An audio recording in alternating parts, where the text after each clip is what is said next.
آج کل ہم لوگوں نے اپنی اولادوں کو اسکولوں اور کالجوں کی تعلیم دیتے ہیں۔ ہم یہ سمجھتے ہیں کہ انہی کالجز اور یونیورسٹیوں کے اندر ہماری فلاح ہے یا ہمارے اولادوں کی فلاح ہے، ہمارے بچوں کی فلاح ہے۔ ہم یہ سمجھتے ہیں کہ اگر ہم نے اپنے بچوں کو مدارس کے اندر داخل کر دیا یا ان مکاتب کے اندر داخل کر دیا یا ان اسلامی قلعوں کے اندر داخل کر دیا تو ہمارے بچوں کی معاشی جو زندگی ہے وہ صحیح نہیں گزرے گی، ہمارے بچے آگے چل کر کھائیں گے کیا، یہ خوف آج ہر ایک کے اندر ہے۔ اسی وجہ سے آج آپ دیکھیں کہ صبح کے وقت ہزاروں کی تعداد میں بچے اسکولوں کے اندر جا رہے ہیں اور مدارس ویران ہوتے جا رہے ہیں۔ وجہ کیا ہے کہ اگر ہمارے بچے مدارس کے اندر پڑھیں گے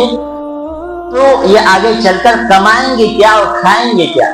حالانکہ اللہ رب العزت کا فرمان ہے ان اللہ هو الرزاق ذو القوة المتین، اللہ نے فرمایا وما من دابۃ الا علی اللہ رزقها، رزق کی ذمہ داری اللہ نے خود لے لی ہے۔ اور اللہ نے ایک جگہ کہا، اللہ کے نبی جناب محمد رسول اللہ صلی اللہ علیہ وسلم نے فرمایا ان نفسا لن تموت حتى تستكمل رزقها، فرمایا کہ کوئی بھی انسان دنیا کے اندر کوئی بھی انسان اپنے رزق کو مکمل کرنے سے پہلے مرتا نہیں ہے، تو ہر ایک کا رزق